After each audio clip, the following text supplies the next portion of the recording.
Dans le cadre de la loi NOTRe, une nouvelle agglomération est née en 2017. Composée de 72 communes, elle représente un bassin de vie de près de 142 000 habitants qui s'étend sur 450 km².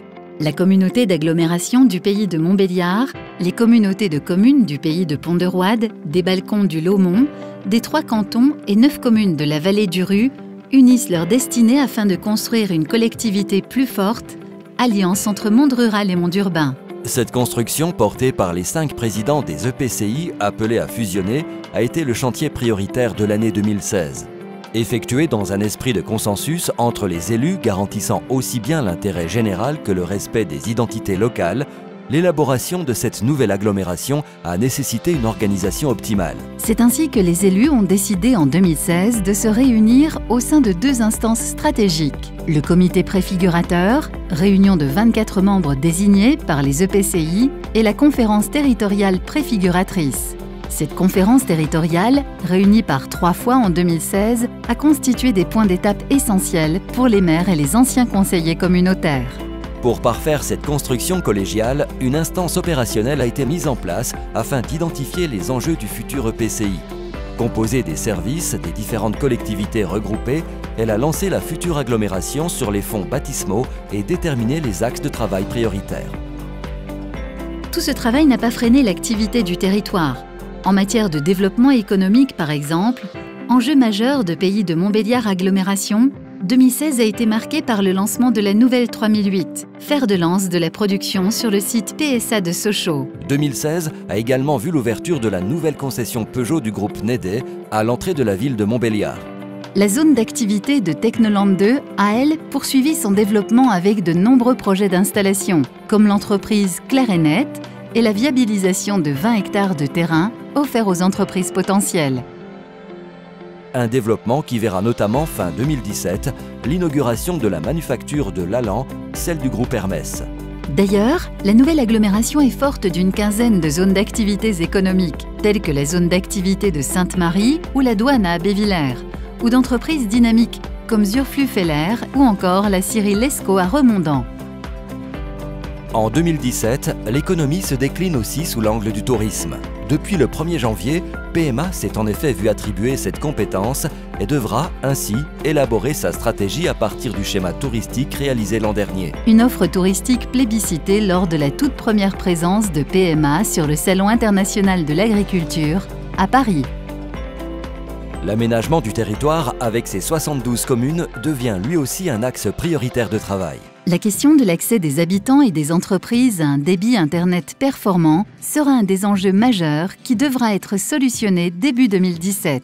Les travaux du syndicat mixte du schéma de cohérence territoriale Nord-Doubs, lancé en 2013, ont déjà dessiné le visage de ce nouveau territoire qui s'apprécie désormais aussi à une plus grande échelle. Préservation de l'environnement, de la ruralité et redensification des villages sont autant d'axes de travail. Un territoire à plus grande échelle, il en a été d'ailleurs question le 1er septembre dernier lors de la création officielle du pôle métropolitain Nord-Franche-Comté en présence de la secrétaire d'État en charge des collectivités locales.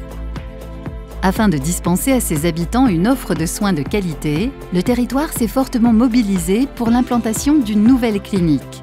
Cette action en commun, tous bords confondus, a porté ses fruits, puisque le projet du groupe Noalis a reçu le feu vert de l'Agence régionale de santé.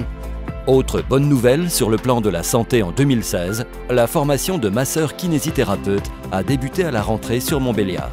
Suite à la candidature portée par PMA, le choix d'implantation de l'Institut de formation aux métiers de la santé s'est porté sur le campus des Portes du Jura à Montbéliard. L'IFMS accueillera d'ici 2018 800 étudiants supplémentaires sur le campus universitaire. Un institut soutenu par PMA, la région et l'hôpital. L'offre au niveau de l'enseignement supérieur s'est également enrichie en 2016 avec la création de MobiCampus.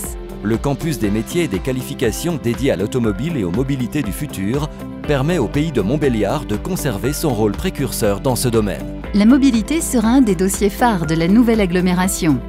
Avec l'extension de compétences en matière de transport scolaire, PMA travaille en bonne harmonie avec le département afin de répondre aux besoins des 43 communes qui rejoignent l'agglomération. Le transport urbain, quant à lui, va connaître un renouveau. En décembre dernier, la mise en service partielle des voies en site propre marque une nouvelle étape du projet Evolity. Sur Exincourt, Audincourt et Valentinier, les zones de chantier sont désormais achevées. D'autres chantiers vont débuter sur Montbéliard, que ce soit sur l'Acropole et rue de la Schliffe, Grand Charmont et Betoncourt. La construction de la nouvelle agglomération a évidemment été préparée dans le but de préserver les services rendus à l'habitant. Dans ce cadre, l'harmonisation des compétences eau et assainissement, qui doivent être obligatoires sur le territoire à partir de 2020, permettra à tout un chacun de profiter d'une eau de qualité. Des travaux conséquents financés par l'agglomération et son délégataire ont été menés sur les réseaux, et notamment sur le secteur Faubourg de Besançon à Montbéliard. Suite à l'épisode de crue centenale de juin 2016, PMA a également engagé des travaux de protection importants, à commencer par ceux bordant le Rue à Bar. Pareillement, l'harmonisation des services collecte et traitement des déchets est un challenge pour PMA. En 2016, l'agglomération a décidé l'arrêt de la chaîne de tri de la Charmotte avec reclassement en interne du personnel, ceci dans le but d'optimiser le service. Cette décision participe également à la protection de l'environnement à laquelle l'agglomération s'engage dans le cadre de son plan climat. Une valeur qui prend davantage d'ampleur en 2017 avec l'exercice, au 1er janvier, de la compétence relative au service à la personne. Ces compétences, ayant trait à la petite enfance, au périscolaire et au portage des repas à domicile, seront exercées là où elles le sont déjà. 2017 sera une année de réflexion quant à l'organisation future de cette compétence. En 2017, Pays de Montbéliard Agglomération détient un patrimoine de qualité. Des sites patrimoniaux d'exception qui participent à l'attractivité culturelle du territoire, au même titre que ma scène nationale, le Moloko et bien sûr le Conservatoire de musique, de danse et d'art dramatique. L'enjeu pour 2017 sera d'organiser l'éducation musicale sur l'ensemble du périmètre afin que l'offre culturelle soit portée sur tous les territoires. Sur le plan sportif, PMA continuera de déployer une politique intense, à commencer par son soutien au FC Sochaux-Montbéliard. Terre de sport par nature, l'agglomération a accueilli l'an dernier 3 championnats de France à l'Axone, ceux de gymnastique, des écoles de tir et de judo. Les grandes manifestations sportives vont s'enchaîner. Ce sera une manche de la Coupe de France de cyclisme au printemps prochain, puis le championnat du monde de motocross en septembre, voire l'Euro de handball féminin fin 2018. Économie, aménagement du territoire, santé, mobilité, cadre de vie, attractivité. En 2017, Pays de Montbéliard Agglomération met fièrement en œuvre ses compétences, forte de ses 623 agents. Une action d'autant plus significative qu'elle s'inscrit grâce au pôle métropolitain nouvellement créé dans la dynamique du Nord Bourgogne-Franche-Comté.